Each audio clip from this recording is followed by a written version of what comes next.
Gracias por continuar con nosotros. Seguimos en vivo aquí en La Otra Cara de la Moneda de Cable Noticias, conversando con los candidatos para que ustedes puedan tomar decisiones con toda la responsabilidad y conocimiento de causa este 29 de octubre. Numeral candidatos en La Otra Cara. En este momento nos acompaña Jaylor Espinel. Él es candidato a la gobernación de Cundinamarca por el partido Dignidad y Compromiso. Le doy la bienvenida, candidato. Gracias por acompañarnos en La Otra Cara de la Moneda. Ana María, muchísimas gracias por la invitación. Un gusto muy especial a toda la audiencia, que sé que es numerosa, y bueno, aquí dispuestos a conversar de todo un poquito. Pues, candidato, muchas veces ustedes se sientan acá y me dicen, no, pero hay que presentar al candidato, y yo siempre he elegido que sean ustedes mismos quien le cuente a la audiencia, miren, yo soy esta persona. ¿Quién es Jaylor Espinel?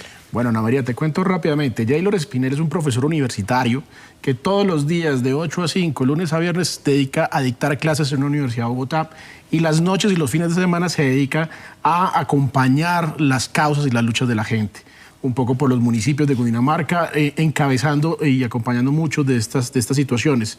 Es una persona que tiene 26 años de experiencia política en la lucha social, en la lucha política, y hoy, por misión de mi partido Dignidad y Compromiso, asumo el reto de la gobernación de Cundinamarca en un contexto político muy particular que hace de las elecciones un escenario adverso y desigual, pero con toda la decisión de llevar dignidad y compromiso por todo el departamento. Candidato, ¿qué es esto de la región metropolitana para Cundinamarca? ¿De qué manera podría usted precisamente compartirle a la audiencia esa propuesta que finalmente se ha discutido, pero que a veces no logra tener la suficiente base para poder entender los beneficios más que las afectaciones que esto podría tener? Bueno, lo primero que hay que señalar es que yo he sido, digamos, una persona que ha estado de acuerdo con la integración regional. Para nadie es un secreto la cada vez mayor interdependencia económica, social y política que tiene Bogotá con el departamento. Estamos hablando que junto a Bogotá y Cundinamarca representamos 1/3 de la producción nacional, es decir, el 33% del Producto Interno Bruto se concentra aquí en esta región, y pues la intercomunicación, los procesos de conurbación y el crecimiento del distrito lleva a que sea necesaria e inevitable esta integración.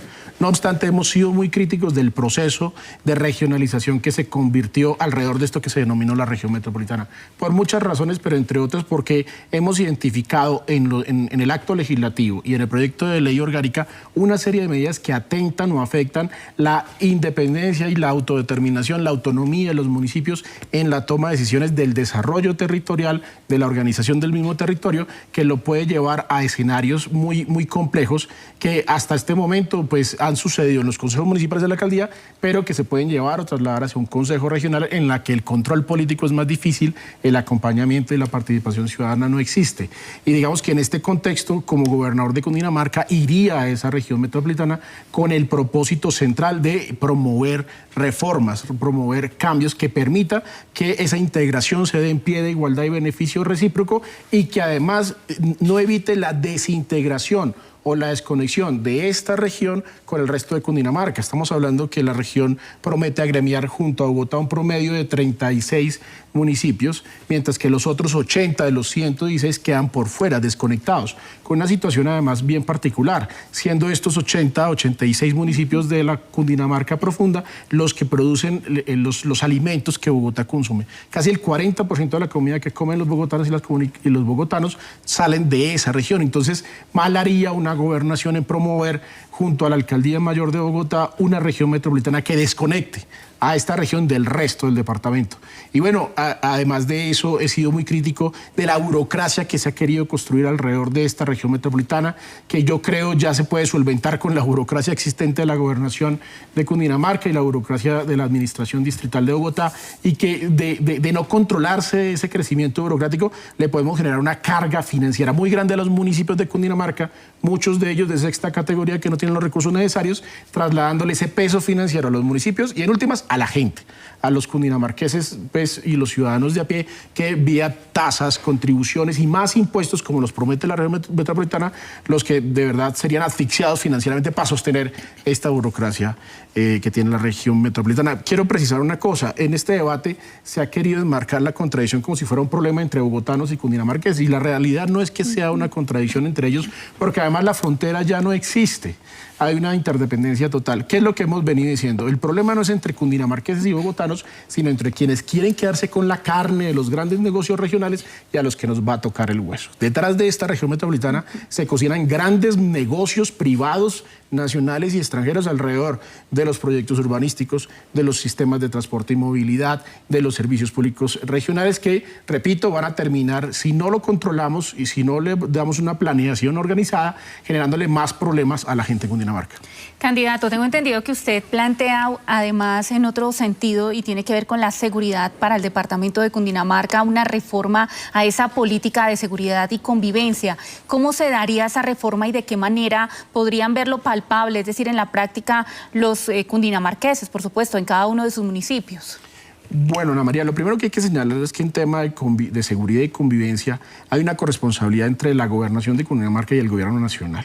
Nosotros nos comprometemos a adelantar una reforma profunda de la política departamental de seguridad y convivencia, en el que tendremos, digamos, la intención de contribuir con los recursos con que contamos, que son muy reducidos, pero también con la decisión de exigirle al gobierno nacional un mayor aporte en seguridad para aumentar y mejorar el pie de fuerza de policías en el departamento. Yo les cuento estos datos. El estándar de Naciones Unidas plantea que debe haber 300 policías por cada 100.000 habitantes. El estándar colombiano nos plantea que debe haber un promedio de 220.000 policías por cada 100.000 habitantes. Hoy, para las elecciones del próximo 29 de octubre, la policía anuncia un pie de fuerza de 5.000. Si hacemos bien los cálculos y cumplimos el estándar de las Naciones Unidas, deberíamos estar alrededor de los 14.000 policías. Si asumimos el estándar nacional, estaríamos alrededor de los 10.000 y lo que se nos promete para el periodo de elecciones es menos de la mitad de lo que necesitamos. Ahora, esto es sin demagogia, sin politiquería, no puede recaer solamente en las finanzas reducidas del departamento y en ese marco pues yo voy a plantear una relación muy armónica, muy dialogante con el gobierno nacional, pero muy exigente frente a la necesidad de que aumenten las transferencias para el tema del aumento del pie de fuerza que de otra forma no podríamos financiar. Necesitamos más policía y mejor policía, más capacitada en temas de derechos humanos, de enfoque diferencial de género y de manejo de las problemáticas de violencia, que las mujeres son las principales afectadas de la criminalidad y la violencia contra la mujer. Entonces todo esto se resuelve con una alianza más estrecha entre el gobierno nacional y departamental para aumentar los recursos necesarios en esa materia. Hace unos meses, candidato, las disidencias de las FARC, el Frente 53 anunciaba su refundación en el sector del Sumapaz, en esa región del Sumapaz, y por supuesto tanto la gobernación de Cundinamarca como Bogotá y la gobernación del Meta encendieron las alarmas sobre una situación que no puede volverle a ocurrir a Cundinamarca, y era precisamente volverse nuevamente una cuna de las FARC. Sobre esto, ¿qué conocimiento tiene y de qué manera trabajaría usted? Además, sobre todo porque en este sentido sí o sí hay que haber tiene que haber algún tipo de engranaje con lo que esté planteando el gobierno nacional en materia de diálogos con las disidencias. Bueno, en el transcurso de mi vida política yo he señalado lo siguiente. Primero, una declaración de principios que me parece importante. Yaylor Espinel, en su trayectoria política, académica y profesional, nunca ha estado de acuerdo con la lucha armada, con el terrorismo ni con el secuestro. Y hemos propugnado por procesos políticos civiles, pacíficos, de la mano de la gente y sus intereses y sus necesidades. Y desde ese punto de vista hemos rechazado todo tipo de expresión de violencia como la que estos actores armados han representado. La segunda declaración es que, si bien no he estado de acuerdo con esto, yo reivindico el monopolio legítimo de la fuerza con sus límites y sus controles, claro está, pero en el marco obviamente de una política nacional y estatal que promueva la negociación pacífica y política de los conflictos que nos permiten y nos lleven a desmovilizar a todos estos actores. En ese marco de declaración de principios, yo impulsé y estuve de acuerdo, creo que fue lo único o lo poco que pudo haber hecho positivo el expresidente Santos, el proceso de paz con las FARC. Nosotros lo apoyamos porque además el hecho de que pudiéramos cerrar, o la promesa de que pudiéramos cerrar ese pasado histórico y cambiáramos el ruido de los fusiles por el ruido de las necesidades políticas tramitadas en las urnas, pues era una gran oportunidad, y en el marco de ese proceso impulsamos ese proceso de paz, o por lo menos lo apoyamos. Y en el marco de las presidencias posteriores, pues nosotros estuvimos de acuerdo en exigir su cumplimiento y en la implementación de los acuerdos. Ahora, la situación ha sido muy problemática y ha habido incumplimientos de todos los actores que nos llevan a replantear, por un lado, digamos, un poco lo que se ha planteado en este tema. Ahora, eso no quiere decir que no hagamos votos digamos, porque todos los procesos de paz que se están comenzando pues tengan un feliz término. No obstante, pues en el marco de ese reconocimiento, el monopolio legítimo de la fuerza, en el marco de sus límites y controles, pues Bogotá y Cundinamarca, que digamos, no son los únicos responsables de esta situación, junto al gobierno nacional, pues tienen que implementar políticas conjuntas para, digamos, prevenir la expansión de estos grupos armados, en el marco, obviamente, de una política de seguridad que sea transparente, democrática. Ahora, candidato, hablemos de la conectividad terrestre desde el punto de vista vial. Esto es clave para el departamento de Cundinamarca porque todavía en muchos municipios las vías están en muy mal estado. Llegar a determinados municipios es un dolor de cabeza. Creo que usted mismo debió o debe vivirlo a diario con estas visitas que hace en medio de su campaña donde se necesita la 4x4 o no llegan a esos municipios. Esos son los municipios que están lanzando un SOS por sus carreteras, por sus vías terciarias, secundarias. ¿Qué hacer para que realmente el departamento logre tener estabilidad en esas vías y que pudieran realmente tener una intervención directa para que no pase eso, para que uno pueda visitar con más tranquilidad y además ellos puedan sacar sus productos sin tantos inconvenientes? Bueno, la problemática de la malla vial en Cundinamarca, digamos, es muy dramática, pero en última representa la realidad que en todo el país se está viviendo. Yo aquí quiero señalar lo siguiente, además no solamente conozco esta problemática porque la estudio, somos rigurosos conocedores de las problemáticas del departamento, sino también porque la recorro. Yo soy usuario del transporte público, yo como profesor vivo en el municipio de Chía, todas las mañanas me desplazo en flota intermunicipal y soy usuario de Transmilenio, pero también los fines de semana y la noche recorro el departamento en un Twingo 2013, que si usted me lo pregunta, pues sufre y padece realmente la situación de estas carreteras, es decir, que lo hemos visto de primera mano. Pero ya hay una situación que es bastante compleja y en la que el gobierno nacional debe ser el principal aliado. Nosotros desde Dignidad y Compromiso estamos muy preocupados con la situación real socioeconómica del departamento, entre otras porque en buena parte la misión que estoy cumpliendo hoy como candidato a la gobernación tiene el propósito de desmantelar, de desmitificar esa Cundinamarca perfecta, esa Cundinamarca en la que todo funciona o en la que nada pasa y que es la que promueve fundamentalmente el actual gobernador de Cundinamarca, que además es de la misma casa política de uno de mis competidores que se quiere reelegir, el exgobernador Jorge Emilio Rey. Y es que las finanzas públicas departamentales a nivel nacional, pero en particular en el caso de Cundinamarca, cada vez son más insuficientes. Y el problema de malla vial es un tema que compete a los municipios del departamento, pero a la nación. Y en este marco pues ha habido un proceso de abandono presupuestal histórico durante los últimos 20 o 30 años en los que el gobierno nacional cada vez envía menos recursos. Yo le cuento, en el marco del Sistema General de Participación durante los últimos 15 años se han reducido las transferencias en casi 1,5 puntos del Producto Interno Bruto nacional, lo que implica que ese abandono vaya acompañado de una situación muy difícil para los gobernadores y los alcaldes, que conlleva a que ese abandono presupuestal lo tenga que resolver de manera autónoma o vía tasas, impuestos y contribuciones de los ciudadanos, que ha llevado a que hoy tengamos un problema financiero en los municipios y en el departamento. En ese sentido, mi plan, digamos, va a estar enfocado a fortalecer o a reactivar las vías secundarias y terciarias, no solamente en términos de calidad de vida, una vida digna para los cundinamarqueses, sino también desde una estrategia de fomento de la producción agropecuaria y empresarial para que los campesinos y los pequeños productores puedan sacar sus productos de los municipios.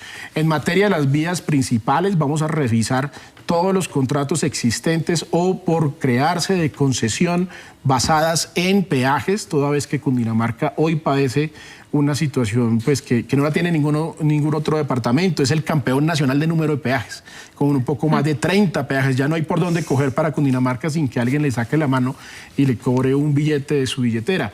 Pero esta situación no corresponde al estado de las vías. Entonces hemos encontrado grandes vías en situación de deterioro, pero el cobro de las casillas de peaje pues no se ha detenido. Y esa situación financiera, de verdad, además, complica una situación, y con esto redondeo esta pregunta, si me lo permite, Ana María, es que esa verdadera Cundinamarca, la que hoy está padeciendo el flagelo de la ruina económica y la corrupción imperante, pues no aguanta más y está pasando un muy mal rato. Las cifras del DANIAN a año 2022 plantea que en Cundinamarca hay un poco más de 300.000 personas en condición de pobreza extrema, un poco más de 450.000 cundinamarqueses en situación de desempleo, 4 de cada 10 familias se concibe como pobre y hay 250.000 en pobreza multidimensional, es decir, que carece de alguno de los servicios, salud, educación, saneamiento básico. Lo que nos lleva pues, a revelar una Cundinamarca que realmente debemos cambiar y que además está pasando pues, su gente un momento muy difícil. Me quedan 2 minutos, candidato, para hablar del agro productivo y digno que usted propone para los cundinamarqueses. ¿En qué consiste? Bueno, lo primero, y en el marco de esta, digamos, esta gestión que voy a adelantar como departamento, es una política de fomento de la producción regional agropecuaria y empresarial que tiene 2 componentes. Un componente territorial o regional que estará enfocado a fortalecer desde el punto de vista de la cobertura los recursos financieros de la Agencia Departamental de Comercialización e Innovación, que está encargada de estos temas, y, digamos, en el marco de esa reestructuración, ampliar la cobertura, mejorar los esquemas de priorización y distribución de recursos para que los productores del campo y la ciudad tengan elementos para poder reactivarse. Pero también somos conscientes de una situación en esto, realmente queremos escapar de la demagogia y la politiquería que hoy está cundiendo en el departamento.